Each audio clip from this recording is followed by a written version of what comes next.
자, 이 당시 이제 요아스를 구출해가지고 드디어 6년 동안 성전에서 숨겨서 키워요. 기가 막힌 일이 일어난 거예요. 그러다가 드디어 제사장 여호야다가 일어납니다. 자, 어제 우리가 한 목사님과 새벽 큐티를 했는데 역대하 23장 1절 보세요. 시작. 제7년에 여호야다가 용기를 내어 백부장 곧 여로함의 아들 아사랴와 여호하난의 아들 이스마엘과 오벳의 아들 아사랴와 아다야의 아들 마아세야와 시그리의 아들 엘리사벳 등과 더불어 언약을 세우매. 자, 여호야다가 처음에 한번 봐보세요. 어떻게 했죠? 7년의 용기를 내었다는 거예요. 이 말씀의 원어적인 거 볼게요. 6해를 기다린 여호야다 제사장은 7해가 되자 드디어 용기 있게 결단을 내렸다. 6년 동안 기다린 거예요. 그러니까 어떤 것도 그냥 되지 않아요. 기다림의 역사가 있었던 거죠. 저수지가 물을 방출할 때는 정말 6년을 물을 채운대요. 그래야지만 그 저수지의 물이 밑에 있는 동네를 살리는 거예요. 말씀이 저장되는 것과 마찬가지로 여호야다는 본 거예요. 기도하면서 언제 때를 잡아야 되는가.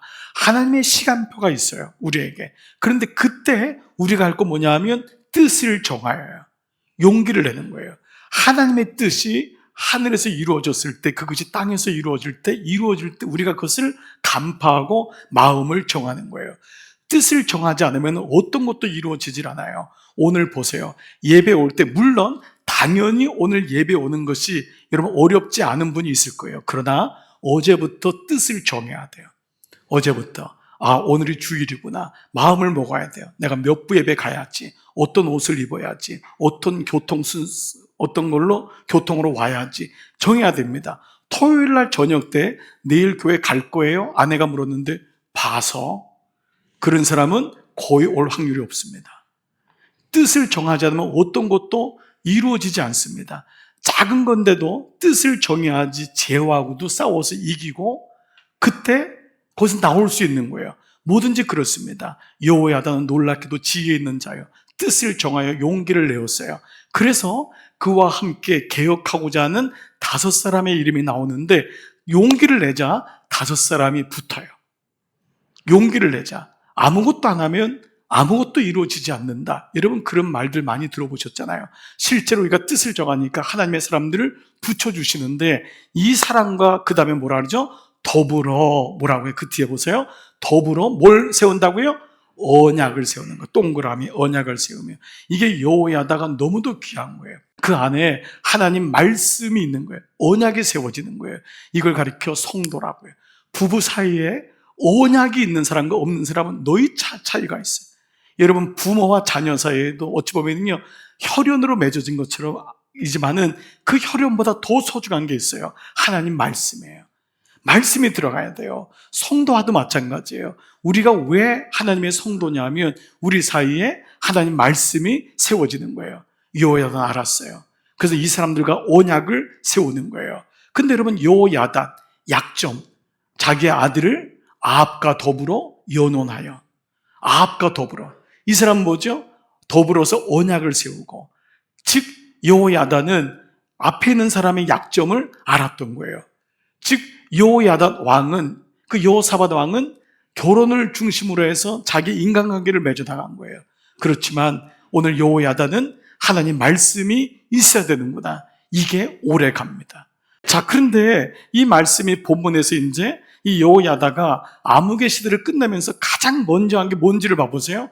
왜 이게 우리 강팍이란 단어, 굳어짐의 단어, 이런 것들이 어떻게 풀리는지를 한번 봐보세요. 자, 맨 먼저 한 게 뭐냐 하면 어제까지 말씀했는데 이제 오늘 본문 시작이에요. 오늘 본문 23장 16절 보세요.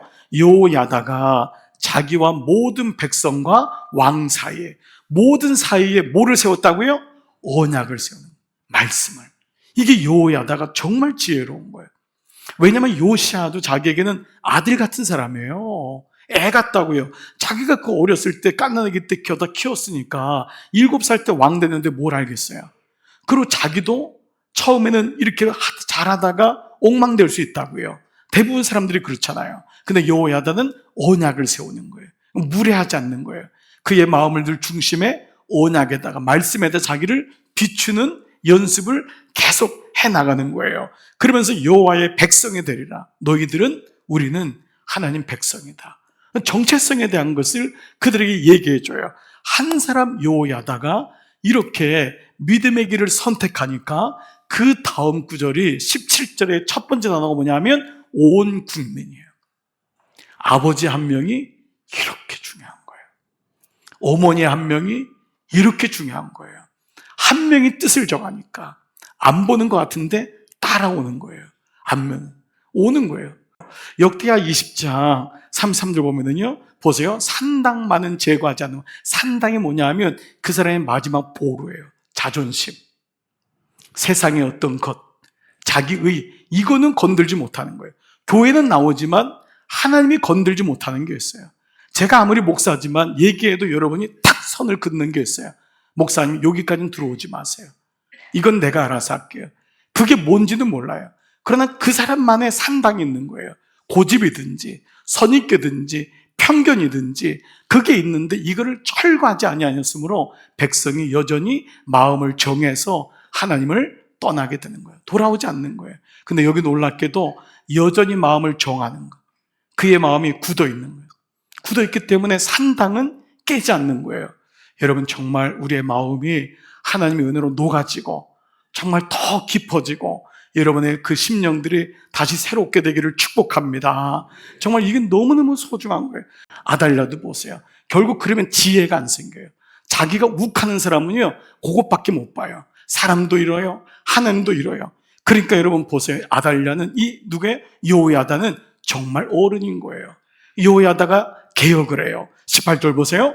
여호야다가 여호와의 전에 직원들을 세워 레위 제사장의 수하에 맡기니 이들은 다윗의 전에 그들의 반열을 나누었어. 다윗 때부터 24지파로 나눈 거예요. 레위 사람들도 누구든지 다 예배를 인도하게 하고 예배를 드리게 했어요. 그 말은 레위 지파인데도 예배를 안 드린 거예요. 훈련 안 받은 거예요. 교회만 다닌 거예요. 은혜 받는 거 몰랐던 거예요. 근데 여호야다가 예배를 회복하는 거예요. 누구든지 다 예배를 드려야 된다. 은혜를 경험해야 된다. 이게 반열대로예요. 이것이 그냥 한 게 아니에요. 모세 율법에 기록한 대로, 하나님 말씀에 그렇게 적힌 대로 여호야다가 말씀으로 회복하기 시작하는 거예요. 말씀이 들어가니까 교회가 달라지는 거예요. 성도도 마찬가지. 교회만 나오면 30년 다녀도 몰라요. 우리 교회에서 좀 묵상하고 왜 1대1 나눔하고 목장 가서 나누고 왜 금요성령 집회 이런 것들을 계속 영적 장치를 하는 거죠. 그때 믿음의 눈이 열리는 거예요. 반열대로. 그리고 그 다음에 뭐예요? 규례대로. 규례는 뭐예요? 여기 영적 긴장을 갖는 거예요. 어김없이 이렇게 한다는 거예요. 근데 놀랍게도 그때 교회는 회복되고 놀랍게도 예배 성전이 회복되는 것입니다. 한 사람 여호야다가 본질에 집중하니까 가는 거예요. 여러분, 우리 교회 와서 여러분들이 지금 묵상 안 했던 사람들, 묵상하는 사람, 지금도 안 한 사람이 있을 거예요. 뜻을 정하여 안 하기로 작정하고. 그분들이 있는 걸 내가 알아요. 여러분들 1대1 양육해도 뜻을 정하여 1대1 안 하기로 작정하고, 목장에 들어가라도 뜻을 정하여 안 하기로 작정하여. 그런데 여러분, 제 유언이 뭐예요? 죽을 때 매일 성경 그러면서 죽고 1대1 그러면서 목장 그러면서, 여러분 꿈에 혹시 제가 나타나면은 뭘 얘기하는지 봐보세요.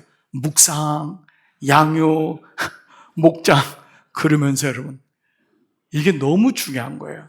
말씀의 본질에 집중하는 것. 여러분 아시는 대로 내일 저희 교회에서 말씀 목회 세미나가 열려요. 저희 교회는 사실은 말씀 목회 세미나를 할 정도로 대형 교회도 아니고 우리도 지금도 공사 중이고 가야 할 길이 커요. 그런데 이번에 105교회에서 180명이 넘는 목사님들이 모여요. 이건 쉬운 일이 아니에요. 우리 교회가 그만큼 잘했다고 얘기하고 싶진 않아요. 그런데 코로나를 지나면서 지난 6년 반 동안 우리가 몸부림쳐 왔던 것을 그분들이 알아요. 말씀으로 교회가 세워지면서 모든 장로님들과 더불어 리더십들이 분열과 갈등 없이 한 마음을 먹고 교회를 세워나가는 것, 이것이 얼마나 귀한지를 그 사람들이 알아요. 여러분, 우리 교회는 소문난 교회가 아니에요. 저도 한국에 교회 목회적인 뿌리가 없어요. 한국에서 안수를 받았지만 너무 오랜 시간을 미국에 있었고 사람들에게 알려진 지 6년이 채 안 됐어요. 그거밖에 안 되는 시간이었는데도 왜 이분들이 우리 교회 올까요? 한 가지예요. 바로 본질에 대한 목마름이에요. 한국교회는 그동안 행사하느라고 정신이 없는 거예요. 프로그램 하느라고, 직분자 세우느라고, 교회 짓느라고, 교회 지면 기도원 짓고, 무덤 사고, 매일마다 이거에다 관심이 있었던 거예요. 교단에서 목사들은 다 정치하고, 부패하고, 그러다 보니까 성도들은 말씀이 없고, 이단으로 다 뺏기고, 우리 젊은이들은 다 이단에게 다 뺏겼잖아요. 이단들이 얼마나 창궐해요. 이제 뭐 통일교, 이런 사람, 예수 안 믿는 사람들은 통일교하고 기독교를 다르게 생각 안 해요. 그분들에게 딱 통일교 왜 그래요? 문선명 아내가 뭐라 그래요? 내가 독생녀라 그러잖아요, 여러분. 이게 말이 돼요? 아니, 그 할머니가 자기가 독생녀라는 거잖아요. 어디서? 요한복음 3장 16절. 예수님을 따서 독생녀라는 거잖아요. 근데 예수 안 믿는 사람은 모르는 거예요. 그러니까 이런 가운데 정말 말씀이 없다면 우리는 이단의 꾀임에 그대로 넘어갈 수밖에 없음을 보게 되는 거예요. 그래서 말씀의 본질을 다시 찾고자 한다면 이번에 저는 정말 놀라운 기회가 될 것이고, 하나님이 우리에게 이런 사명을 주신다면 우리도 부족하지만 목사님들과 함께 깨워나갈 수 있는 그런 시간 될 줄 믿습니다. 제가 여러분 말씀을 전하면서 꿈을 잘 꾼다고 말씀 전했잖아요. 일부 때는 깜빡하고 얘기를 못했는데 제가 어젯밤에 꿈을 꾸고 아침에 너무 기분이 안 좋아가지고 이걸 정리하느라고 좀 시간이 걸렸어요. 어디 밤에 계속 꿈이라는 것만 이어지는 꿈이 있잖아요. 꿈을 꿨는데 너무 큰 교회인 거예요. 그 저를 집회 인도자로 불렀다는 거예요. 그래서 그 목사님이 저를 초청해서 우리 교회입니다 하는데 교회가 얼마나 큰지 스타디움 같은 거예요. 아니, 내가 이렇게 큰 교회 나를 불렀어? 보니까 고가가 엄청난 거예요. 너무너무 큰데 목사님이 뭘 얘기를 하는데 무슨 얘기인지 모르겠어요. 막 얘기를 하는데 근데 놀랍게도 거기 앉아있는 거기 리더십이라고 와 있는데 다 여기다 다 진흙을 다 묻히고 있는 거예요. 꼼꼼한 거예요. 어느 누구도 환영하지 않고 어느 생명이들한테도 얘기도 안 하고 꼼꼼하게 있는 거예요. 그러던 꿈이 계속되다가 꿈을 깼는데 이런 보통 집회의 인도자로 가거나 그런 교회를 보면 기쁨이 있어야 되잖아요. 아침에 깼는데 너무 기분이 안 좋은 거예요. 너무 마음이 상한 거예요. 주님께 물었어요. 주님, 이 꿈이 뭐지요? 왜 주일날 아침에 이런 꿈을 주실까요? 그게 혹시 오늘날 한국교회의 모습은 아닐지, 혹 우리가 내가 정신 차리지 않으면 이런 모습이 될 수 있다라는 것을 보여주시는 것은 아닐지. 사랑하는 여러분, 오늘 여호야다는 예배를 개혁하고 있어요. 본질에 집중하고 있는 거예요. 사랑하는 여러분, 교회 와서 봉사 안 해도 돼요. 이런 일 저런 일 안 해도 돼요. 그러나 여러분이 본질, 말씀을 붙잡지 않으면 우리의 믿음은 성장하지 않음을 잊지 마시기를 축복합니다. 그 결과 21절에 뭐라고 나왔어요? 그 땅의 모든 백성이 즐거워하고, 이게 얼마만의 즐거움이에요. 성중이 평온하더라. 얼마만의 평화예요. 그 이유가 뭐냐면 아달랴를 무리가 칼로 죽였기 때문이에요. 죄를 묶으니까, 죄를 말씀과 기도로 묶으니까, 영적인 전쟁을 알고 나니까 그때 비로소 즐거움이 오고 평온이 오는 거예요. 세상이 주는 즐거움은 그때 오래 못 가잖아요. 그러니까 진짜 즐거움과 평안은 나의 죄 문제 약함을 말씀과 기도로 묶었을 때 아달랴를 죽이니까 비로소 즐거움과 평안이 왔음을 얘기합니다. 자, 이렇게 7살의 왕이 된 요아스, 그에게는 이후에 40년을 다스리는 은혜를 경험하게 돼요. 근데 그 뒤에는 누가 있었냐? 바로 여호야다가 있었어요. 그래서 이 여호야다에 대한 말씀이 24장 2절 보세요. 제사장 시작. 제사장 여호야다가 세상에 사는 모든 날에 요아스가 여호와 보시기에 정직하게 행하였으며. 여호와 보시기에 언제 동안이요? 여호야다가 세상 사는 날 동안만은. 마치 여호야다가 이 죄를 멈추고 있는 것 같아요. 그래서 여러분 어른들이 정말 믿음으로 끝까지 울타리가 되어 주셔야 되는 거예요. 여호야다가 죽으니까 미리 말씀드리면 이 요아스는요 변질해요. 너무너무 안타까워요. 하나님의 사람이 없는 거예요.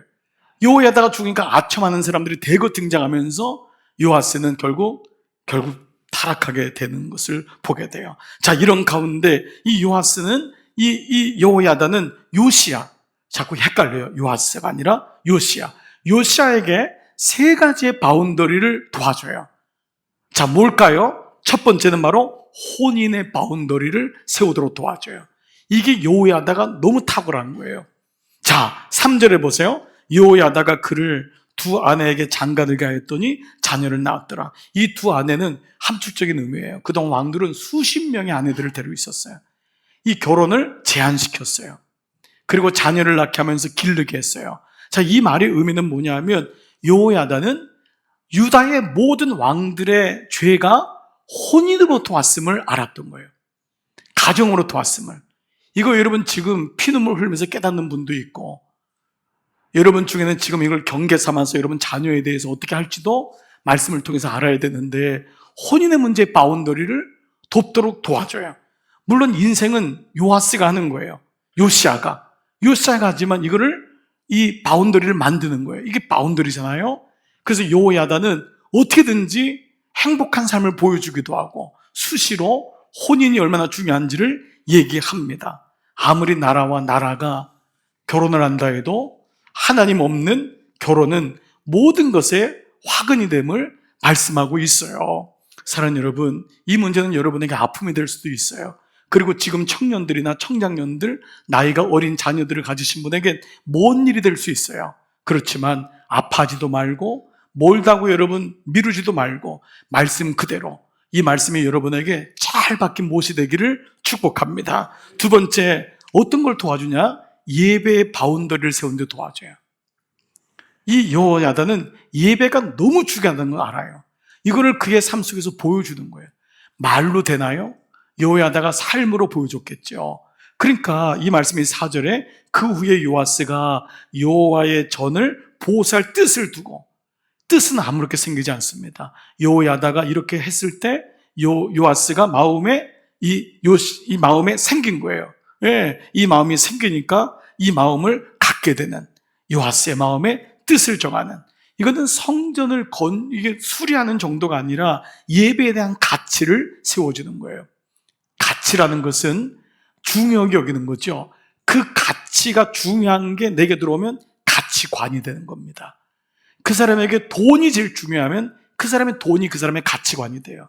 나는 명예가 제일 중요하면 명예가 그 사람의 가치관이 돼요. 나는 가족이 제일 중요하면 가족이 가치관이 돼요. 근데 여호야다는 하나님이에요. 예배가 가장 중요하다. 거기서부터 모든 것이 왔다. 이게 고백되는 거예요.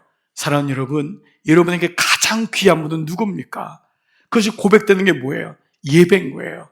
이 예배가 여러분 삶의 가장 큰, 가장 귀한 가치가 되기를 축복합니다. 그 다음 말씀이 14절 보세요. 여호야다가 세상에 사는 모든 날에 여호와 전에 항상 번제를 드렸더라. 이 말의 원어는 그의 번제는, 예배는 끊이지 않았다. 예배가 끊이지 않았다는 거예요. 목숨처럼 여긴 거예요. 이걸 통해 요아스는 예배의 뜻을 세웁니다. 세 번째, 여호야다는 죽음과 선한 일에 대한 바운드를 세워요. 죽음이란 단어는 모두가 경험하는데 잘 죽어야 된다. 이건 여러분 모두가 동의하잖아요. 보세요. 15절. 여호야다가 나이가 많고 늙어서 죽으니, 동그라미, 나이가 많고 늙어서. 이 말은요, 어떤 연한이 참해요. 때가 참해, 시간이 참해요. 놀랍게 역대기는 이렇게 죽은 사람이 한 명도 없어요. 역대기는 다 도륙당하거나 구태당하거나 죽거나 요절해요. 이렇게 죽은 사람 나오질 않아요. 이 말은 뭐냐면 때가 참해 죽는 거 뭐냐면 사명을 다하고 죽었다는 거예요. 그는 하나님 앞에 요한이 없는 거예요. 주님 앞에 갔을 때, 주님, 나 요한이 없습니다. 내 잔이 넘치나이다. 여러분, 이 은혜가 얼마나 귀한 은혜입니까? 그래서 이 여호야다는요, 유일하게 왕이 아님에도 왕실의 묘에 들어가요. 그래서 왕 같은 제사장이 되는 거예요. 왕 같은 제사장. 그리고 실제로 그에게 어떤 선한 일이 있었냐면, 그의 관심은 이스라엘과, 그 뒤에 볼까요? 130세 죽었는데 이는 그가 이스라엘과, 이건 백성이에요. 백성들과 하나님, 물론 하나님으로부터 왔던 믿음이 백성들과 그의 성전, 예배에 대하여 선을 행하였습니다. 세상엔 선한 게 뭐라고 많죠. 근데 거기다 마음이 뭐냐면 하나님을 믿는 믿음, 그리고 그로 인해서 백성들을 돕고, 그리고 예배를 회복하는 것, 이것이 선한 일임을 우리에게 분명히 보여주고 있어요. 이같이 여호야다는 요아스에게 이런 삶을 보여줍니다. 말씀을 마무리할게요. 사랑하는 여러분, 한 사람이 이렇게 중요한 것입니다. 우리 물론 적용 질문이 될 거예요. 여러분에게는 여호야다가 있습니까? 한번 물어보세요. 여러분에게는 바운더리가 되는, 여러분의 부모님이 그런 분이라면 정말 좋겠어요. 여러분에게 목원 식구가 그런 분이면서 정말 좋겠어요. 부족하지만 저는 목사로서 여러분에게 그런 역할을 했으면 정말 좋겠어요. 여호야다가 있는 인생은 복받은 인생이에요. 정말 여호야다가 있어야 돼. 그 얘기를 듣고 배우고 가슴에 순종하고, 나이하고 관계가 없어요. 내게 여호야다가 있는지를 한번 봐보세요. 그 사람이 다른 길로 안 가요. 그 사람이 결국 하나님께로 돌아오는 거예요. 어머니 기도 못 잊는 거예요. 아버지 그 마음을 못 잊는 거예요. 그러나 두 번째, 동시에 여러분은 누군가의 여호야다가 되어주고 있습니까? 여러분은 자녀에게 여호야다가 되어줘야 돼요. 여러분이 남편에게, 아내에게 여호야다가 되어줘야 돼요. 바운더리가 되어줘야 돼요. 그게 너무 소중한 거예요. 할머니가 돼서 여호야다가 되어줘야 돼요. 할아버지가 돼서 여호야다가 되어줘야 돼요. 그 물이, 축복이 흘러내려가는 거예요. 그래서 오늘 성경은 이 한 사람이 얼마나 귀한지를 말씀해요. 여러분, 성경을 보다 문득 깨달았어요. 하나님이 한 사람을 찾아요. 한 사람을. 아담 이후에 노아를 찾으시고, 아브람을 찾으시고, 모세를 찾고, 한 사람을 찾아요. 하나님이 사울 왕이 멸망했을 때 이세 8왕 중에 아들 하나를 찾잖아요. 그래서 다윗에게 안수할 때 뭐라고 하죠? 바로 내가 찾는 이가 이다. 내가 찾는 이가 이 사람이다. 하나님이 찾으시는 거예요. 그런데 여러분, 그 사람들만 하나님이 찾으실까요? 아니에요. 여러분, 이런 생각하신 문제 없으세요? 하나님이 지금 여러분을 찾고 있다는 거. 여러분이 그 한 사람이라는 거예요. 내가 너를 너무 소중히 여긴다. 그래서 우리가 은혜에 접속될 때, 은혜를 받을 때 죄 지은 것 때문에 애통하는 마음도 크지만, 어떤 마음이 크냐 하면 하나님이 나를 아는 것 때문에. 하나님이 나를 알아. 그리고 뭐라고 하냐면, 너는 버려진 자가 아니다. 너는 실패한 자가 아니다. 너는 내 딸이고 너는 내 아들이야. 이것이 은혜예요. 이 말씀이 들릴 때 우리는 거기서 감동하게 되고, 거기서 무릎을 꿇게 돼요. 내 마음대로 살았거든요. 내 의로 살았거든요. 근데 하나님이 그럼에도 불구하고 내가 너를 알고 있고 너는 내게 가장 귀한 한 사람이란다. 사랑하는 여러분, 여러분이 그 사람임을 잊지 마시기를 축복합니다. 그래서 여러분, 기도원이 그렇게 힘들고 내성적이고 나가지도 못하고 집에서 숨어 있는데 기도원에게 뭐라고 하죠? 큰 용사여, 두려워 말라. 여호와께서 너와 함께 계시도다. 큰 용사래요. 여러분, 사도 바울에게 영적 아들이 있었어요. 내성적이고 목회도 못하겠고 초년생이고. 그런데 그 사도 바울이 아들 디모데에게 디모데전서 6장 10절에서 뭐라고 해요? 너 하나님의 사람아. 오직 너는, 누가 뭐라고 해도 너는 하나님의 사람이라는 거예요. 이 음성이 여러분 내게 들려지기를 축복합니다. 하나님이 나를 그렇게 여기시는 거예요. 한 사람이 이렇게 귀합니다. 여러분이 너무도 귀합니다. 여러분, 이 마음 가지고 세상에 뭐라고 해도, 사람들이 뭐라 해도 흔들리지 말고 끝까지 주님 바라보고 승리하시기를 주님의 이름으로 축복합니다.